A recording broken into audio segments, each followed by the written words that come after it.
மக்களை இந்த ஒரு பதிவில் நம்ம என்ன பார்க்க போகிறோம்னா, காலிலேருந்து கல்வி நிகழ்ச்சி நம்மள்ட்ட சொல்லிட்டு நடத்துகிறாங்க. நம்ம எல்லாருமே அந்த கல்வி நிகழ்ச்சியை பார்த்தோம். அண்ணாவும் குழந்தையும் ரொம்ப அழகாக அவங்க அந்த தருணங்களை பார்க்கும்போது ரொம்ப அற்புதமாக இருக்கும். 3வது முறையாக பார்த்தீங்கன்னா அந்த விஷயம் அத்தனைமே நமக்கு தெரிஞ்சு நம்ம பார்த்து ரசிச்சுக்கிட்டு இருந்தோம். திடீர்னு பார்த்தீங்கன்னா நிகழ்ச்சி முடியுது. டக்குன்னு பார்த்தீங்கன்னா கட்சி ஆஃபீஸில் 2 மீட்டிங் என்னென்னு எடுத்து பார்த்தா 2மே மிக முக்கியமான மீட்டிங். இந்த வீடியோ நம்ம என்ன பேச போகிறோன்னா, என்ன 2 மீட்டிங், யாரை பார்த்துருக்காங்க, என்ன விஷயங்கள். 2வது, இந்த மீட்டிங்கில் விஜய் அண்ணாட்ட என்ன பேசப்பட்டிருக்கு, என்ன சொல்லியிருக்காங்க அவங்க அப்படிங்கிற விஷயத்தை பார்க்கலாம். 3வது பார்த்தீங்கன்னா அவங்கள்ட்ட விஜய் அண்ணா என்ன சொல்லியிருக்காங்க அப்படிங்கிற விஷயத்தை பார்க்கலாம். 4வது பார்த்தீங்கன்னா இது நம்ம கட்சியோட புலிப்பாய்ச்சல் அப்படிங்கிறத ஆழமாகவும் தெளிவாகவும் இவ்வளோ தகவலை நீங்கள் பார்த்தீங்கன்னா இந்த ஏரியாவுக்கு வந்துடுவீங்க அப்படிங்கிறதான் இந்த வீடியோவில் நான் சொல்ல வர்றது. ஒன் பை ஒன்னாக தெளிவாக நம்ம பார்க்கலாமா? உற்சாக வணக்கங்கள், வாங்க பதிவுக்குள்ளே போகலாம். இப்போ முதல் விஷயம் மக்களே, நம்ம எல்லாருக்குமே நிச்சயமாக தெரியும், பரந்தூர் விமான நிலையம் விஷயத்தில் பார்த்தீங்கன்னா அங்கே விமான நிலையம் அமைக்கக்கூடாதுங்கிறதுல தாவேக்கா ரொம்ப தெளிவாக இருக்குது. எவ்வளோ தூரம் முடியுமோ அவ்வளோ தூரம் இதில் ஹெல்ப் பண்ணிக்கிட்டு இருக்குது. மாநாட்டில் தீர்மானம் போட்டு நிறைவேற்றுறோம். அடுத்து பார்த்தீங்கன்னா பொதுக்குழுவில் நம்ம தீர்மானம் போட்டோம். அதற்கு முன்னாடி பார்த்தீங்கன்னா நேரடியாக விஜய் அண்ணா களத்துக்கு போய் அந்த பகுதியில் இருக்கக்கூடிய மக்களுக்கு நான் இருக்கேன், தேவைப்பட்டால் மக்கள் போராட்டம் பண்ணுவேன், அதை தாண்டி இன்னும் தேவைப்பட்டால் சட்ட போராட்டம் பண்ணுவேன் அப்படிங்கிற உத்தரவாதத்தை அந்த பகுதிக்கு போய் அந்த மண்ணிலே போய் விஜய் அண்ணா தெரிவிச்சுட்டு வந்திருந்தாங்க.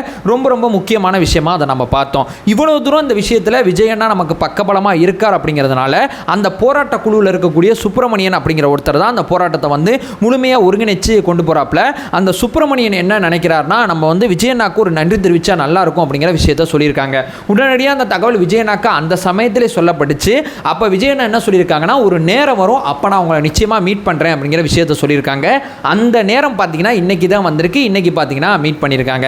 மீட் பண்ணும்போது பார்த்தீங்கன்னா தன் கையால் தானே உபசரித்து பார்த்தீங்கன்னா விஜய் அண்ணா பார்த்தீங்கன்னா அவங்க அத்தனை பேருக்குமே காஃபி டீ கொடுக்குறாங்க. இது அத்தனையுமே நடந்திருக்கு. ரொம்ப அழகாக உட்காந்து அவங்க அத்தனை பேரையும் பேச விட்டு இப்போ இருக்கக்கூடிய கரண்ட் சினாரியோ சுச்சுவேஷன் அதை அத்தனையுமே அண்டர்ஸ்டாண்ட் பண்ணிவிட்டு, நான் மறுபடியும் சொல்கிறது தான், அன்னைக்கு இன்னைக்கு என்னைக்கும் ஒரே வார்த்தை தான், நான் இருக்கேன் அப்படிங்கிற நம்பிக்கை தான் அப்படிங்கிற விஷயத்த அவங்கள்ட்ட சொல்லிவிட்டு எதுவாக இருந்தாலும் பார்த்துக்கலாம், நிச்சயமாக அங்கே விமான நிலையம் வராது அப்படிங்கிற உத்தரவாதத்தை கொடுத்துட்டு பார்த்தீங்கன்னா விஜய் அண்ணா பார்த்தீங்கன்னா அந்த நம்பிக்கை தெரிவிக்கக்கூடிய விஷயங்கள் அத்தனையுமே செஞ்சுட்டு அந்த மீட்டிங்கை முடிச்சிருக்காங்க. ரொம்ப பேசிக்கான மீட்டிங் தான். தொடர்ச்சியான நம்மளுடைய ஆதரவு பார்த்தீங்கன்னா அங்கு விமான நிலையம் அமைக்கக்கூடாது அப்படிங்கிற இன்சிடென்ட்டை நோக்கி என்றைக்குமே இருக்கும். இதில் எந்த விதமான குறைபாடோ மாற்று கருத்தோ கிடையாது அப்படிங்கிறது என்னுடைய முதல் பாயிண்ட். இப்போ 2வது மிக முக்கியமான விஷயம் வந்துடுறேன். மாயவன், அதாவது உயர்நிலைப்பள்ளி மேல்நிலைப்பள்ளியில் ஆசிரியர்கள் இருப்பாங்கல்ல, இந்த பட்டதாரி ஆசிரியர் சங்கத்தோட தலைவராக இருக்கக்கூடிய மாயவன் அவர்கள் பார்த்தீங்கன்னா விஜய் நான் வந்து சந்திச்சிருக்காங்க. மாயவன் அவர்கள் பார்த்தீங்கன்னா தொடர்ச்சியாக முதலமைச்சர் மு.க. ஸ்டாலினை 8 முறை சந்திச்சிருக்காங்க.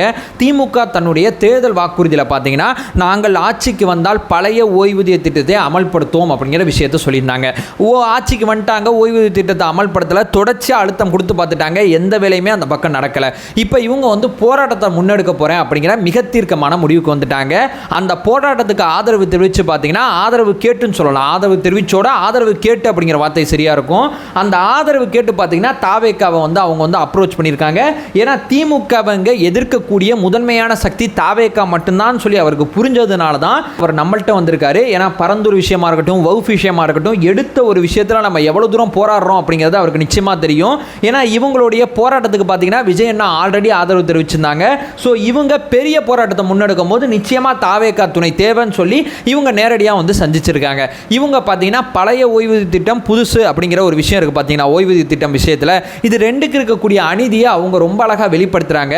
அதில் பார்த்தீங்கன்னா விஜய் அண்ணா உங்கள் பக்கம் நிற்பேன் அப்படிங்கிற கான்செப்டை சொல்லியிருக்காங்க. நம்ம அண்ணன் பார்த்தீங்கன்னா ஒரு டிசிஷன் எடுத்திருக்காரு, ஒரு பக்கம் நிற்க போறாரு. அந்த ஒரு பக்கம் நிற்க போகிற விஷயம் என்ன அப்படிங்கிறத சுருக்கமாக தெளிவாக அந்த பதிவில் பார்த்துடலாம். முதல்ல பார்த்தீங்கன்னா ஒரு அரசு ஊழியருக்கு வந்து ஓய்வூதியம் அப்படிங்கிற ஒன்று பார்த்தீங்கன்னா அவங்க பணி முடித்த பிறகு அவங்களுக்கு கிடைக்கும். இந்த ஓய்வூதியத்தில் பார்த்தீங்கன்னா 2004 காலகட்டத்திலேருந்து பார்த்தீங்கன்னா இப்போ வரைக்கும் ஒரு விஷயம் பேசுபொருளாக இருக்குது. பழைய ஓய்வூதிய திட்டம், புதிய ஓய்வூதிய திட்டம், 3வது பார்த்தீங்கன்னா ஒருங்கிணைந்த ஓய்வூதிய திட்டம் அப்படிங்கிற ஒன்று இருக்குது. இந்த ஒருங்கிணைந்த ஓய்வூதிய திட்டமும் புதிய ஓய்வூதிய திட்டமும் வெவ்வேறு கிடையாது, கிட்டத்தட்ட ரெண்டுமே ஒன்று தான். அதனால் 2 கான்செப்டில் இந்த வீடியோவில் நம்ம அடக்கிடலாம். பழைய ஓய்வூதிய திட்டம் அப்படிங்கிறது நீங்கள் வேலை செஞ்சுருக்கீங்க, வேலை செஞ்சு முடித்த பிறகு கவர்மெண்ட் சைட்லேருந்து உங்களுக்கு ஒரு ஃபண்டு கிடச்சிரும். ஒரு 20 லட்ச ரூபா கிடைக்குதுன்னு வச்சுங்களேன் உங்கள் வேலை முடிஞ்ச பிறகு. அதுக்கப்புறம் பார்த்தீங்கன்னா கடைசியாக நீங்கள் வாங்கின சம்பளத்தில் 50% பார்த்தீங்கன்னா மாதம் உங்களுக்கு பென்ஷனாக வந்துக்கிட்டே இருக்கும். இது பழைய ஓய்வூதிய திட்டம். அதாவது அரசு ஊழியர்கிட்டேருந்து எந்தவித கான்ட்ரிபியூட்டும் கொடுக்காம அரசு ஊழியர் வந்து அரசுக்கு சேவை செஞ்சதுனால, வேலை செஞ்சதுனால அவருடைய கடைசி காலகட்டத்தை அரசு பார்த்துக்குது. இதுதான் கான்செப்ட். இந்தியாவில் இது 2003 வரைக்கும் பார்த்தீங்கன்னா நடைமுறையில் இருந்த விஷயம். 2003க்கு மேலே பார்த்தீங்கன்னா கிட்டத்தட்ட புதிய ஓய்வூதிய திட்டம் அப்படிங்கிற ஒரு விஷயத்தை கொண்டு வந்தாங்க. அது என்ன கான்செப்ட்னா, அரசால் காசு கொடுக்க முடியல, அரசுக்கு இவ்வளோ கடன் சுமை இருக்குது, அரசால் பண்ண முடியல போக முடியல அப்படிங்கிற கான்செப்டை விதைச்சு புதிய ஓய்வூதிய திட்டம் அப்படிங்கிற விஷயத்தை கொண்டு வந்தாங்க. இதில் பார்த்தீங்கன்னா முன்னாடி பார்த்தீங்கன்னா அந்த அரசு ஊழியர் பார்த்தீங்கன்னா ஓய்வூதியத்துக்கு அப்படின்னு சொல்லி ₹1 கவர்மெண்ட் கொடுக்க மாட்டார்.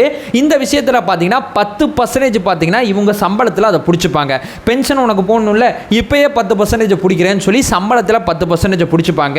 அரசு 14% பணம் கொடுக்கும். ரெண்டையும் சேர்த்து பார்த்தீங்கன்னா உடனடியாக பார்த்தீங்கன்னா அந்த அரசு ஊழியர் பார்த்தீங்கன்னா ஓய்வு அறிவித்த பிறகு பார்த்தீங்கன்னா அல்லது ஓய்வு ஆன பிறகு பார்த்தீங்கன்னா அவருக்கு பார்த்தீங்கன்னா பென்ஷனாக கொடுத்துருவாங்களான்னு சொல்லி கேட்டிங்கன்னா நிச்சயமாக கிடையாது.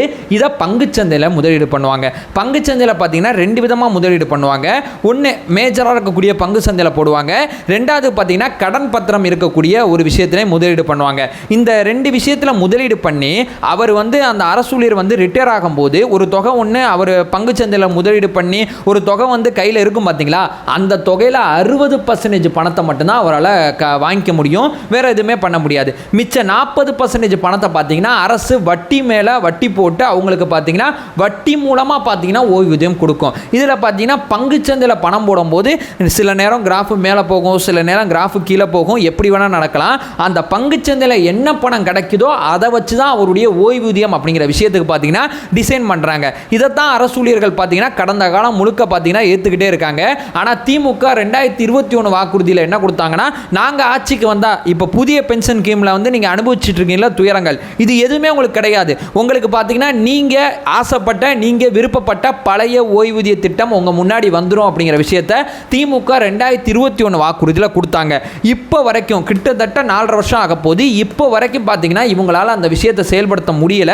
செயல்படுத்த முடியாதனால இவங்க இப்போ பெரிய போராட்டத்தை ஆரம்பிக்க போகிறாங்க.